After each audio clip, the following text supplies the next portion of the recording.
Merci beaucoup pour ces mots d'introduction. En effet, je vais d'ailleurs prendre la parole pour la céder immédiatement à Laurent Olivier en rappelant simplement que Laurent Olivier est donc en effet archéologue de terrain, mais aussi archéologue d'archives, spécialiste de l'âge du fer, mais aussi de l'histoire de l'archéologie. Il est conservateur en chef au musée d'archéologie nationale. On peut dire que c'est un des rares épistémologues des archives, des archives archéologiques, pardon. Je renvoie à son livre qui, moi, m'a beaucoup marqué en 2009, Le sombre abîme du temps.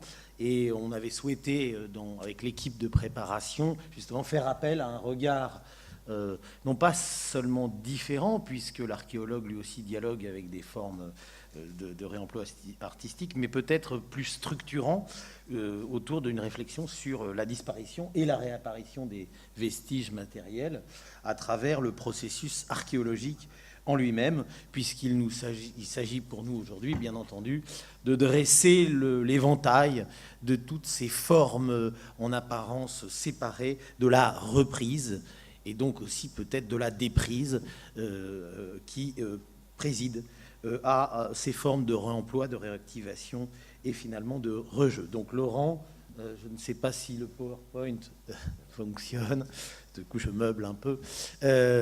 Donc on va partir sur une séquence d'une demi-heure. Je pense qu'on fera peut-être...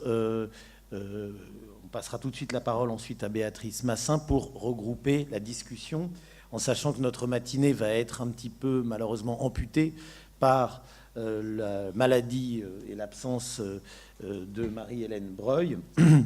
Donc nous avons un peu de marge pour une session, pour la deuxième session.